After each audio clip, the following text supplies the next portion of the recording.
vamos lá, Eliel, você estava falando aí, testemunhando de como era o relacionamento com os irmãos, com a igreja, e como se vivia isso na prática, ainda que não se conhecesse os conceitos, né. E o que que isso tem a ver com o nosso tema? Eu lembrei de um texto de 1 de João, que fala assim. Primeira de João.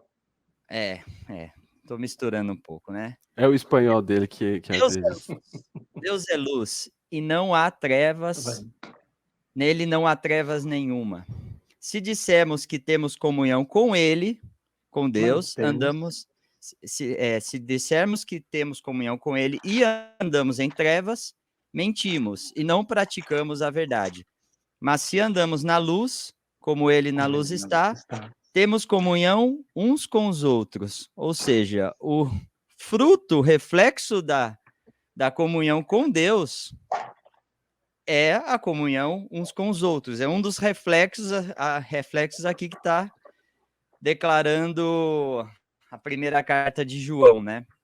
E fala um pouco para a gente, entrando um pouco no tema da comunhão com Deus, da prática desse fundamento, como que isso começou ali, como que foi evoluindo, e os frutos da comunhão com Deus, né? Que a gente já viu um deles aí, que foi ali na comunhão que vocês tinham desde o princípio, que segue até hoje. Amém, falo sim. Eu diria que a comunhão com Deus na vida de um cristão, na vida de um discípulo de Jesus, é algo crucial, fundamental. Sem isto, não há vida. Mas, logo quando eu me converti, ou seja, tal qual, vamos dizer assim, qualquer incrédulo, né, eu tinha... A minha mente era uma mente suja, por mais que dentro de casa havia um padrão. Nenhum de nós, o Eli que está me assistindo aí, nos assistindo, né, e os demais nossos irmãos, tipo, não tinha essa de falar palavrão dentro de casa, não. Tinha um padrão ali e seguia-se esse padrão. Aí, por vezes, tipo, bastava meu pai dar uma olhadinha só que já era o suficiente, né? Graças a Deus por isso. Mas o que eu fiz, o que eu precisei fazer, irmãos? Entendam que sempre quando eu falar esse eu precisei, sabe, sempre nisso está embutido a graça de Deus. Tá? Porque nós somos incapazes para qualquer coisa. Mas também a salvação ela precisa ser desenvolvida. Ela tem que ser desenvolvida, né? Não é uma vez salvo para sempre. Mas eu me pus, irmãos, a renovar a minha mente. A renovar a minha mente. Por exemplo, eu não falei para vocês, né? Mas quando na minha adolescência, tipo, eu tinha uma mente totalmente suja. Ou seja, tanto que as músicas que eu gostava era heavy metal, né? Por vezes eu me trancava numa sala, sabe, escura, e com heavy metal no último volume, tudo, ou seja, extravasando as minhas emoções, né? Mas eu tive que renovar minha mente. Ou seja, aí na renovação da minha mente, até aplicando aqui que Paulo fala em Romanos 12:2, eu pude começar a experimentar mais da boa, agradável e a perfeita vontade de Deus. Aqui Romanos 12:2 fala, não vos conformeis com esse século, mas transformai-vos, né, pela renovação da vossa mente. Para quê? Para que você possa experimentar qual seja a boa, agradável e a perfeita vontade de Deus. Ou seja, então, para experimentarmos a vontade de Deus, temos que renovar a mente. Eu diria, não apenas tirar, mas acrescentar. Acrescentar daquilo que Lamentações 2 fala, né? Trazer à memória aquilo que nos pode dar esperança. Ou seja, aquilo que de fato nos traz vida, né?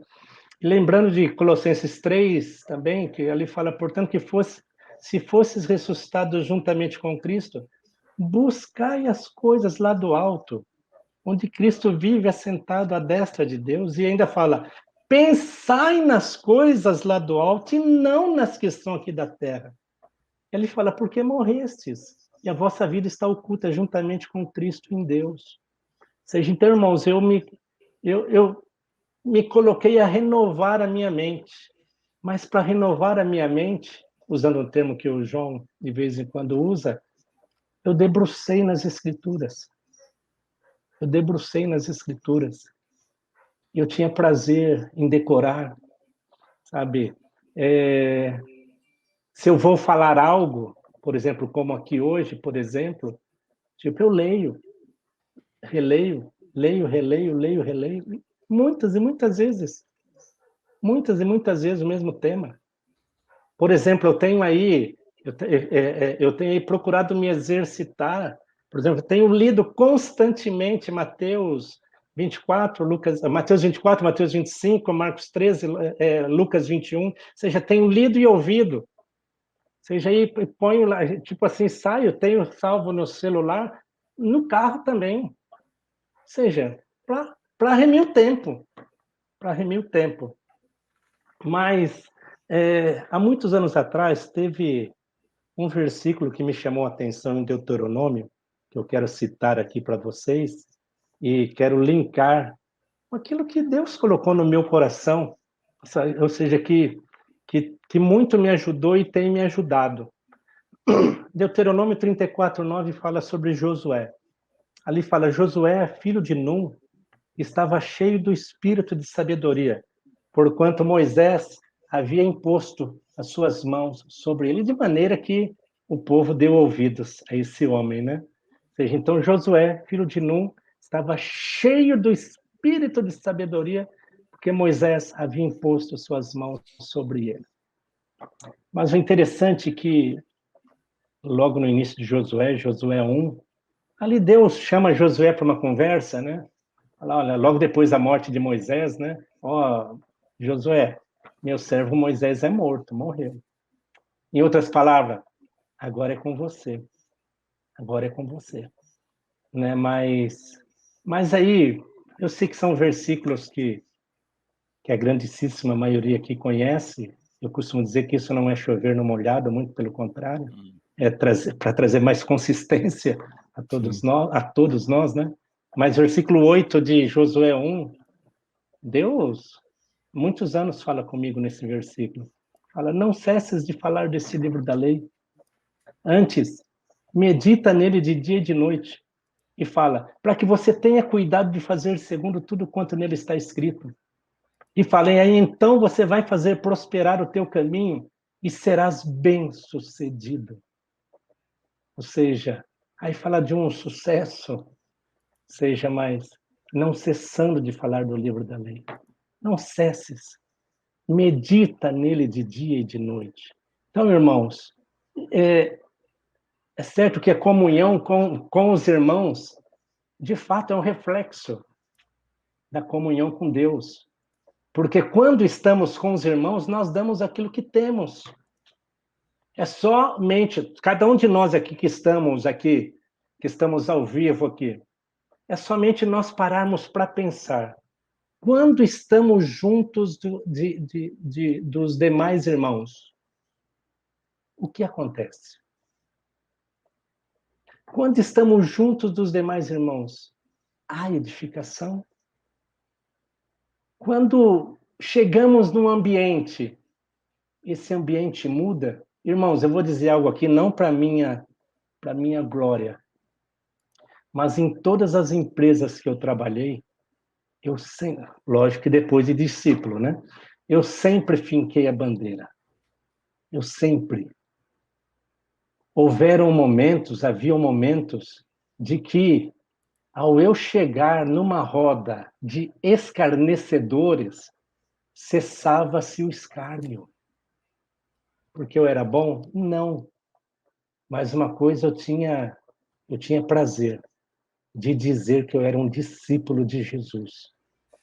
Uma certa ocasião, numa empresa que eu trabalhei, eu tinha um cargo de chefia também, uma chefia, eu acho, e um outro chefe, né? Ou seja, a minha atuação interferia no serviço desse outro chefe, ao passo de que ele trouxe ele tentou quebrar minhas pernas algumas vezes, né? Mas o Senhor nunca deixou. Mas eu sei que uma certa ocasião, esse homem que se chama, se ainda conosco estiver, Carlos Cícero, ele disse: eu nunca vi um crente igual a você. Porque eu era bom? Não. Mas porque certamente faltou muito testemunho. Faltou muito testemunho. Então, irmãos, eu me coloquei a renovar a minha mente. Eu me coloquei a encher a minha mente da palavra de Deus. E eu me lembro, se a Pri, não sei se a Priscilinha, minha filha, uma das filhas se vê assistindo aqui, mas quando ela era pequena, certa ocasião ela estava na escola e a professora falou, perguntou para os alunos quais dos pais dos alunos ali ainda estudavam, né?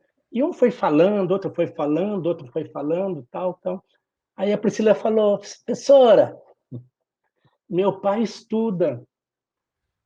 Aí a professora falou: seu pai estuda o quê? Meu pai estuda a Bíblia, professora. Meu pai estuda a Bíblia. Por que ela disse isso? Porque ela me via estudando a Bíblia. E tem um detalhe também que eu quero deixar para todos aqui. Criança nunca foi um empecilho para minha comunhão com Deus. Nunca foi. Sabe por quê? Elas foram ensinadas. Às vezes, não se consegue por falta de ensino e perseverança. E também de revelação. Né? Mas elas foram ensinadas, falaram, olha, papai vai entrar e fechar a porta. Enquanto papai estiver lá, papai não quer ser incomodado. E assim era, irmãos. Não tinha problema, elas foram ensinadas. Lívia e Priscila. Lívia e Priscila. Por quê? Porque elas... E elas cresceram nesse contexto. Mas é lógico que eu dava toda a atenção para elas também, viu, irmãos? Brincava de boneca e tudo mais, né? E assim foi no que diz respeito à palavra. Como Paulo fala em Romanos 10:8, né? Porém que se diz, a palavra está perto de ti, na tua boca e no teu coração. Isto é, a palavra da fé que pregamos, né? Isso trouxe renovação, satisfação, sabe? Na medida que, por exemplo, lembrando aqui de Salmo 119:50, fala, o que me consola no dia da minha angústia é isto, que a tua palavra me vivifica. Está angustiado? Permita que a palavra te vivifique. Sabe? Também o que o salmista fala, lâmpada para os meus pés é a tua palavra e luz para o meu caminho. Está faltando luz? Palavra do Senhor. Palavra do Senhor. Né? Ou seja, de maneira que a palavra de Deus, ela nos livra de aflições. Poderíamos citar vários outros textos, como a lei do Senhor é perfeita e restaura a alma. Tiago 1:21, que ao final fala sobre o poder da palavra de Deus. Ou seja, a palavra de Deus ela é viva e eficaz. Ou seja, ela produz, ela traz da própria presença de Deus até nós. Então, isso eu me pus a renovar. Então, a importância da comunhão com Deus através de sua palavra. Que a princípio, antes falamos da importância da comunhão entre os irmãos, né? Sim. Falando do testemunho, né? Agora, irmãos, também no que diz respeito à comunhão com Deus através da oração, por exemplo, Mateus 6:6 fala: tu, porém, quando orares, entra no teu quarto e fechada a porta, orarás a teu pai que está em secreto. E teu pai que te vê em secreto te recompensará. Eu sempre digo, irmãos, que recompensa é essa? Eu sempre digo que não há recompensa maior do que nós podermos desfrutar da presença do Senhor. Sabe, quando você está conversando com Ele, quando você está ouvindo, e normalmente quando eu estou orando, eu oro com papel e caneta na mesa, assim, e na medida que vamos orando aí, surgem textos, frases, ou seja, Deus vai falando de uma maneira simples, porém simples, porém espiritualmente. Mas, então, a importância de nós, essa comunhão com Deus através da oração. E muitos dos irmãos já me ouviram dizer também aqui sobre Jeremias 29, 12 e 13, né? Quando fala, então me invocareis, passareis a orar a mim, e eu vos ouvirei. Pois ele fala, buscar-me-eis e me achareis quando me buscardes de todo o vosso coração. Ou seja, é a palavra de Deus, vocês vão me invocar, vocês vão me buscar e eu vou ouvir. Mas Jesus fala, vocês vão me ouvir quando vocês me buscarem de todo o coração. O que eu estou querendo dizer com isso, com de todo o coração? Alguns irmãos já me ouviram falar sobre isso. Ou seja, sobre a importância de nós exercitarmos a nossa mente, a nos concentrarmos na nossa comunhão com Deus. A nos concentrarmos na nossa comunhão com Deus. Se eu vou orar, quando eu vou orar, se eu estiver com o celular na mão, é no modo avião. Ou seja, para que não haja interrupções. Ou então deixo com a Márcia, se eu estiver, né? Mas ou então deixo com a Márcia e falo, se me ligarem, eu estou orando. Eu estou orando. Entendeu? Ou seja, quer seja no fixo, embora o fixo quase não se ouve mais, né? Mas, ou seja, não importa. Por quê? Porque é o meu tempo com Deus. É o meu tempo com Deus. Então, eu tenho falado... Perdão, só esse final, né? De Jeremias 29, 13. Quando me buscardes de todo o vosso coração, a importância de nós nos concentrarmos, porque por vezes a mente pode dar uma vagada. Ou seja, traz a mente de novo, se concentra, ou seja, porque nada, nós estamos falando com o Todo-Poderoso, com a máxima autoridade do universo, que merece toda a nossa honra, respeito, toda a glória, tudo. Você ia falar algo, Jean? Depois eu continuo. Não? Sim. Depois eu continuo ainda mais um pouquinho nesse. Sim. É só um testemunho rápido, né? Acho que todo mundo que conhece o Elião aqui já deve ter passado por essa experiência. Por vezes eu já precisei ligar para o Elião de manhã e a Marcinha atende. E a pergunta a pergunta dela é recorrente. Eu falo assim, é urgente? Se não for urgente, depois ele te liga, né? E aí, Elião, a segunda vez que eu faço isso, eu pego a pergunta do Libardi, eu acho que coopera com isso. De prático, eu acho que, se você quiser comentar depois um pouco, a gente está vivendo num tempo dessa aceleração de vozes, né? A gente vive numa agitação maluca, mensagem sem fim, um excesso de informação, e eu posso testemunhar na sua vida dessa dedicação em preservar o Mateus 6,6, né? Assim, Amém. Porque no final é isso que conta, né? Essa dedicação e a prioridade nessa comunhão com o Senhor, né? Então, enfim, eu acho que coopera com isso que você está dizendo, né? Amém. E só 2 aspectos ainda da oração. Uhum. Quando eu falei dessa questão da concentração, por exemplo, 1 Tessalonicenses 5,17 fala, orai sem cessar. Como pode-se orar sem cessar em meio a tantas atribuições, trabalho e tudo? Mas o que eu procuro fazer? Ou seja, estar sempre conectado, ligado. Se estou ao volante, orando. Se estou ao volante, orando. Se estou fazendo outra coisa, orando. Ou seja, eu procuro me exercitar a estar me concentrando, de fato, como Paulo fala aos Colossenses, nas coisas do alto, pensar nas coisas do alto cada vez mais. E paralelamente a isso, diria paralelamente, juntamente com isso, 1 Coríntios 14:4, que isso para mim é algo que eu trago há muitos anos também, mas o início do versículo. O que fala em outra língua, a si mesmo se edifica.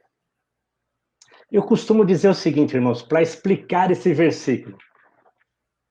Se a Bíblia diz que aquele que fala em outras línguas a si mesmo se edifica, aí vem a explicação.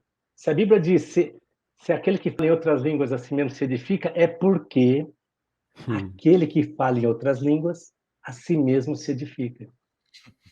Essa é a explicação. Ou seja, e eu creio nisso piamente. Eu creio nisso piamente. Então, ou seja, eu procuro me exercitar nisso. Entendeu? Quer seja deitado, quer seja no meu tempo de oração, eu procuro me exercitar. Se a Bíblia diz que aquele que fala em outras línguas assim mesmo se edifica, é porque aquele que fala em outras línguas assim mesmo se edifica. Pronto. Ou seja, isso é algo, palavra de Deus para mim. Ou seja, e nesse momento que eu estou orando em outras línguas, eu procuro pensar na palavra de Deus, nas coisas de Deus. Ou seja, para estar buscando essa conexão cada vez maior, né? Cada vez maior. Então, Jean e Alemão, no que diz respeito à comunhão, eu diria, lógico que a gente poderia explorar esse tema muito mais, né? Mas aí é um resumo do resumo aí, sabe, da importância da comunhão com o nosso Deus aí, cada um de nós, porque sem comunhão não há vida, né? E sem essa vida não há expressão da vida de Cristo. Eu sempre costumo dizer, apenas um parênteses aqui, em relação aos nossos encontros, né? Seja que o Jesus que se manifesta em nossos encontros é o Jesus que cada um de nós levamos para aquele local. Entendeu? Então, tipo, tá xoxo e tal. O que eu tenho feito? Né? Ou será que tem aqueles que ainda, eu acredito, eu quero crer que não, né? Que ainda pensam, não, tem lá quem faz, tem lá o líder, tem lá o pastor, né? Ou seja, sendo que a graça foi repartida a cada um de nós, Efésios 4:7, né? A graça foi repartida a cada um de nós segundo a proporção do dom de Cristo. E João 1,16 fala, todos nós temos recebido da sua plenitude e graça sobre graça, né? Mas isso, irmãos, toda essa vida de igreja é um reflexo da nossa relação com Deus.